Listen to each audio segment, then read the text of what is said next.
যিনি ব্রহ্ম তিনি শক্তি, তাকেই আমরা মা বলে ডাকি।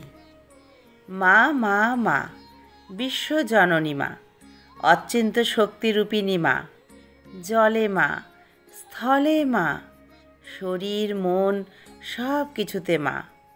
মনের সুস্থতা, যন্ত্রণা, জ্ঞান অজ্ঞান, জীবন মৃত্যু সব কিছু মা। যা কিছু দেখছি, শুনছি, ভাবছি, কল্পনা করছি, সব মা।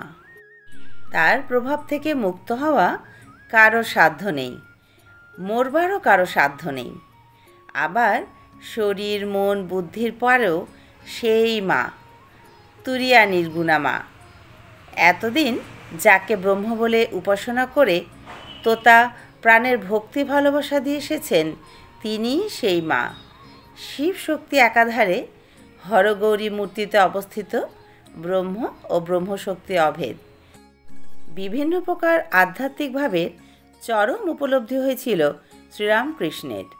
তিনি জগন্মাতার ভিন্ন ভিন্ন ভাবের দর্শন করতেন এবং সেই দর্শনজনিত আনন্দধারায় নানাভাবে আপ্লুত হতেন। এমনই এক অসাধারণ উপলব্ধি হয়েছিল তার নিজের ভাষায়, আমায় মা কালীঘরে দেখিয়ে দিলেন যে মাই সব হয়েছেন। দেখিয়ে দিলেন সব চিন্ময়, প্রতিমা চিন্ময়, বেদী চিন্ময়, কোষাকষি সেও চিন্ময়, চৌকাঠ মার্বেল পাথর সব চিন্ময়।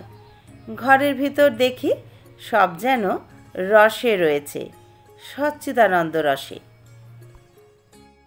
শ্রীরামকৃষ্ণ বলেছেন ব্রহ্ম নিষ্ক্রিয়। তিনি যখন সৃষ্টি স্থিতি প্রলয় এই সকল কাজ করেন তখন তাকে আদ্যাশক্তি বলে। সেই আদ্যাশক্তিকে প্রসন্ন করতে হয়।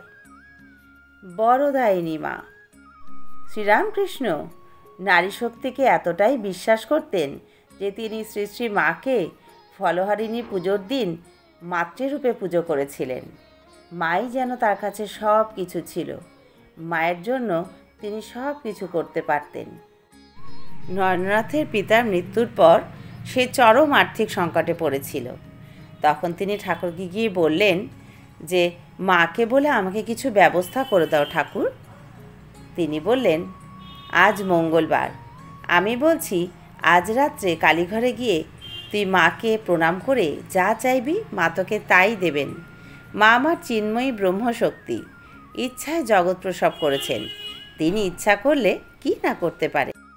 নরেন্দ্রনাথ কিন্তু মায়ের কাছে গিয়ে কিচ্ছু চাইতে পারলেন না।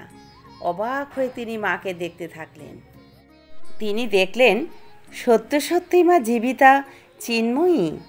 ভক্তির প্রেমের হৃদয়ে উচ্ছ্বসিত হয়ে উঠল তার। মাকে প্রণাম করতে করতে বললেন, মা গো, বিবেক দাও, বৈরাগ্য দাও, জ্ঞান দাও, ভক্তি দাও, তোমার দর্শন যেন নিত্য লাভ করতে পারি।